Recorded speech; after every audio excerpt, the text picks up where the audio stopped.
America మాజీ కాంగ్రెస్ సభ్యురాలు Marjorie Taylor green చేసిన తాజా వ్యాఖ్యలు ఇప్పుడు అంతర్జాతీయ రాజకీయాల్లో మరోసారి అణ్వాయుధాల భయాన్ని ముందుకు తెచ్చాయి. అమెరికా అధ్యక్షుడు డొనాల్డ్ ట్రంప్ బయటకు మాత్రం అణ్వాయుధాల నియంత్రణ, అణుముప్పును తగ్గించడం గురించి మాట్లాడుతున్నా లోపల మాత్రం ఇరాన్పై అణుదాడులకు సిద్ధమవుతున్నారా? అమెరికా ఉన్నత స్థాయి అధికారులు నిజంగానే అణుదాడులపై వ్యూహాలు రచిస్తున్నారా? ఒకవేళ ఇరాన్పై అణ్వాయుధం ప్రయోగిస్తే అది ఇరాన్కే పరిమితమవుతుందా, లేక మధ్యప్రాచ్యం మొత్తం మంటల్లోకి నెట్టబడుతుందా? ప్రపంచ ఆర్థిక వ్యవస్థపై దాని ప్రభావం ఎంత తీవ్రంగా ఉంటుంది? ఇదే ఇప్పుడు మార్జోరీ టేలర్ గ్రీన్ వ్యాఖ్యలతో ముందుకొచ్చిన అతిపెద్ద భయం.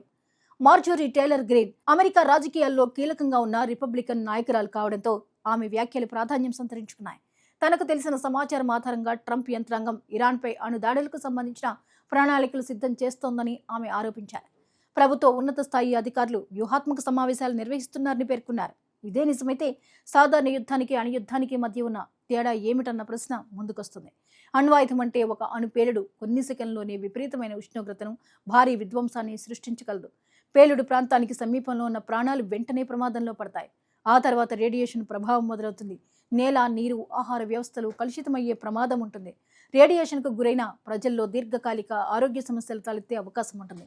అందుకే అణ్వాయుధాన్ని ప్రయోగించడం అంటే ఒక దేశంపై సైనిక దాడి చేయడం మాత్రమే కాదు, తరాల భవిష్యత్తును ప్రభావితం చేసే నిర్ణయం. ఇక్కడే గ్రీన్ హిరోషిమా, నాగసాకి ఉదాహరణను ముందుకు తెచ్చారు. 1945 ఆగస్టులో అమెరికా జపాన్లోని హిరోషిమా, నాగసాకిపై అణుబాంబులు ప్రయోగించింది.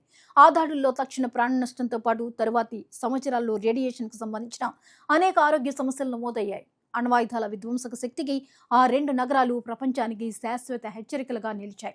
అందుకే ఇరాన్పై అణుదాడి జరిగితే అదే తరహా మానవ విషాదం పునరావృతమయ్యే ప్రమాదం ఉందని గ్రీన్ హెచ్చరిస్తున్నారు. అయితే అసలు ప్రశ్న ఇక్కడే మొదలవుతోంది. ఇరాన్పై అణ్వాయుధాన్ని ఎందుకు ప్రయోగించాలి అని. ఇరాన్ అణు కార్యక్రమం చుట్టూ అమెరికా, ఇజ్రాయెల్, ఇరాన్ మధ్య చాలా కాలంగా తీవ్ర ఉద్రిక్తత ఉంది. ఇరాన్ అణ్వాయుధాన్ని తయారు చేసే దిశగా వెళ్తోందన్న ఆందోళన పాశ్చాత్య దేశాల్లో ఉంది. ఇరాన్ మాత్రం తన అణు కార్యక్రమం శాంతియుత ప్రయోజనాల కోసమేనని చాలా కాలంగా చెప్తోంది. ఈ అనుమానాలు, ఆరోపణలు, ప్రత్యారోపణల మధ్య అణ్వాయుధం ప్రయోగించడం అంటే సమస్యను పరిష్కరించడం కాకుండా ప్రపంచాన్ని మరింత ప్రమాదకరమైన దశలోకి నెట్టే నిర్ణయంగా మారొచ్చు. ఇరాన్పై అణుదాడి జరిగితే మొదటి ప్రభావం మధ్య ప్రాచ్యంపైనే ఉంటుంది. ఇరాన్ ఒక సాధారణ చిన్న దేశం కాదు. దానికి భారీ భౌగోళిక విస్తీర్ణం ఉంది, శక్తివంతమైన సైనిక వ్యవస్థ ఉంది, ప్రాంతీయంగా ప్రభావం ఉంది. ఇరాన్కు అనుబంధంగా పనిచేసే వివిధ సాయుధ సంస్థలు మధ్య ప్రాచ్యంలో ఉన్నాయి. ఇలాంటి పరిస్థితుల్లో ఒక అణుదాడి జరిగితే ప్రతీకార దాడులు ఎక్కడి వరకు వెళ్తాయో ఎవరు ఖచ్చితంగా చెప్పలేరు. అక్కడి నుంచి మరో భయం మొదలవుతుంది. ఇరాన్పై దాడికి ఇతర దేశాలు ఎలా స్పందిస్తాయి? ఇజ్రాయెల్ పరిస్థితి ఏంటి? గల్ఫ్ దేశాలు ఎలా స్పందిస్తాయి? రష్యా, చైనా ఏ వైఖరి తీసుకుంటాయి? యూరోప్ ఏం చేస్తుంది? అమెరికా మిత్ర దేశాలు ఈ యుద్ధంలోకి నేరుగా దిగుతాయా? ఒకవేళ ఇరాన్ ప్రతీకార చర్యలకు దిగితే అమెరికా మరోసారి భారీ సైనిక చర్యకు దిగుతుందా? ఇలా ఒక దాడి మరో దాడికి దారితీస్తూ చివరకు ప్రాంతీయ యుద్ధంగా మారే ప్రమాదం ఉంది. మరోవైపు అణుదాడి ప్రభావం కేవలం సైనిక రంగానికే పరిమితం కాదు. ఇరాన్ ప్రపంచంలోని అత్యంత కీలకమైన చమురు ప్రాంతాల్లో ఒకటైన పర్షియన్ గల్ఫ్ సమీపంలో ఉంది. ముఖ్యంగా హర్మూజ్ జలసంధి ప్రపంచ చమురు రవాణాలో అత్యంత కీలకమైన మార్గం. అక్కడ యుద్ధ పరిస్థితులు తీవ్రమైతే చమురు సరఫరాకు అంతరాయం ఏర్పడే అవకాశం ఉంది. చమురు ధరలు ఒక్కసారిగా పెరిగితే దాని ప్రభావం ప్రపంచవ్యాప్తంగా కనిపిస్తుంది. పెట్రోల్, డీజిల్ ధరల నుంచి రవాణా ఖర్చుల వరకు, చివరకు నిత్యావసర వస్తువుల ధరల వరకు ప్రభావం పడే అవకాశం ఉంటుంది. అందుకే మార్జోరీ టేలర్ గ్రీన్ చేసిన మరో హెచ్చరిక ప్రపంచ ఆర్థిక వ్యవస్థకు సంబంధించినది. ఒకవైపు యుద్ధం, మరోవైపు చమురు ధరలు, మరోవైపు సరఫరా వ్యవస్థలకు అంతరాయం, మరోవైపు పెట్టుబడిదారుల్లో భయం. ఇవన్నీ కలిస్తే ప్రపంచ ఆర్థిక వ్యవస్థపై తీవ్ర ఒత్తిడి ఏర్పడవచ్చు. ఇప్పటికే అనేక దేశాలు ద్రవ్యోల్బణం, అప్పులు, ఆర్థిక మందగమనం వంటి సమస్యలను ఎదుర్కొంటున్న సమయంలో మరో పెద్ద యుద్ధం వస్తే పరిస్థితి మరింత క్లిష్టంగా మారొచ్చు. అయితే ఇక్కడ మరో ముఖ్యమైన అంశం ఉంది. అణ్వాయుధాలు ఉన్న దేశాలు ఒకదానిపై మరొకటి అణ్వాయుధాలు ప్రయోగించకుండా ఎందుకు జాగ్రత్త పడుతున్నాయి? కారణం, అణు యుద్ధంలో గెలిచిన దేశం కూడా పూర్తిగా సురక్షితంగా ఉండదు. ఒక దేశం అణ్వాయుధాన్ని ఉపయోగిస్తే ప్రత్యర్థి దేశం కూడా అణ్వాయుధంతో స్పందించే ప్రమాదం ఉంటుంది. దాంతో మొదటి దాడి చేసిన దేశానికే భారీ నష్టం జరిగే పరిస్థితి ఏర్పడుతుంది. దీన్నే ప్రపంచ రాజకీయాల్లో అణు నిరోధక వ్యూహం అంటారు.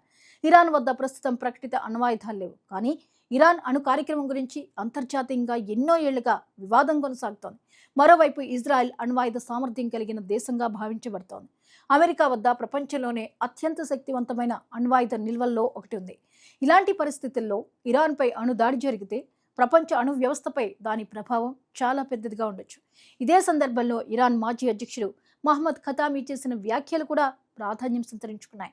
యుద్ధం కొనసాగుతున్నంతకాలం ప్రజలు భయంతో జీవించాల్సి వస్తుందని ఆయన పేర్కొంటూ దౌత్య మార్గాల ద్వారా శాంతిని సాధించాల్సిన అవసరం ఉందని సూచించారు. యుద్ధం కొనసాగితే ప్రజల్లో అసంతృప్తి పెరిగే ప్రమాదం ఉందని హెచ్చరించారు. అంటే ఇరాన్లో కూడా యుద్ధం వల్ల ఏర్పడే సామాజిక, ఆర్థిక ఒత్తిడి గురించి ఆందోళన ఉంది. అయితే మరోవైపు Iran senior commander general Ahmad వాహిదీకి ఆపాదించిన వ్యాఖ్యలు మరింత ప్రమాదకరమైన సందేశాన్ని ఇస్తున్నాయి. అమెరికా, ఇజ్రాయెల్ వద్ద అణ్వాయుధాలు ఉన్నంత కాలం ఇరాన్ కూడా వాటిని సమకూర్చుకునే ప్రయత్నం చేస్తుందని ఆయన పేర్కొన్నట్లు స్థానిక మీడియా తెలిపింది. ఈ ఆలోచన బలపడితే ప్రపంచంలో మరో దేశం అణ్వాయుధ సామర్థ్యం కోసం ప్రయత్నించే పరిస్థితి ఏర్పడుతుంది. అదే అణువ్యాప్తికి దారితీసే అతిపెద్ద ప్రమాదం. ఒక దేశం అణ్వాయుధం కలిగి ఉంటే పక్క దేశం కూడా నా భద్రత కోసం నాకు అణ్వాయుధం కావాలి అనుకోవచ్చు. ఆ దేశం తర్వాత మరో దేశం కూడా అదే ఆలోచన చేయొచ్చు. ఇలా ఒక్కో దేశం అణ్వాయుధాల వైపు వెళ్లే పరిస్థితి ఏర్పడితే ప్రపంచ భద్రత మరింత ప్రమాదకరంగా మారుతుంది. అందుకే ఇరాన్ సంక్షోభాన్ని కేవలం అమెరికా వర్సెస్ ఇరాన్ సమస్యగా చూడటం సరిపోదు. ఇది ఇజ్రాయెల్ భద్రత, గల్ఫ్ దేశాల భద్రత, చమురు సరఫరా, అంతర్జాతీయ వాణిజ్యం, అణువ్యాప్తి, అమెరికా, రష్యా, చైనా సంబంధాలు, ఇలా అనేక అంశాలతో ముడిపడి ఉంది. ఒక్క తప్పు నిర్ణయం ఎన్నో దేశాలను ప్రభావితం చేసే అవకాశం ఉంది. మరి ఇలాంటి పరిస్థితుల్లో దౌత్యానికి అవకాశం ఉందా? ఇరాన్ అణు కార్యక్రమంపై చర్చల ద్వారా పరిష్కారం సాధ్యమా? అమెరికా, ఇరాన్ మధ్య ప్రత్యక్ష చర్చలు తిరిగి మొదలయ్యే అవకాశం ఉందా? ఇజ్రాయెల్ భద్రతకు హామీ ఇస్తూనే ఇరాన్ను అణు ఆయుధాల దిశగా వెళ్లకుండా ఆపగలమా? లేక ప్రతిపక్షం తమ భద్రత కోసం మరింత ఆయుధాలను కూడబెట్టుకుంటుందా? అన్నింటికంటే కీలకమైన ప్రశ్న, మధ్యప్రాచ్యంలో ఇప్పటికే యుద్ధ భయం ఉన్న సమయంలో అణ్వాయుధం అనే అత్యంత ప్రమాదకరమైన తలుపు తెరిస్తే దాన్ని మళ్లీ మూసే అవకాశం ప్రపంచానికి ఉంటుందా? హిరోషిమా, నాగసాకి తర్వాత మానవాళి అణ్వాయుధాల విధ్వంసాన్ని ప్రత్యక్షంగా చూస్తుంది. ఇప్పుడు మరోసారి అదే చరిత్ర పునరావృతమైతే దాని మూల్యం కేవలం ఇరాన్ ప్రజలే కాదు, ప్రపంచం మొత్తం చెల్లించాల్సి వస్తుందా?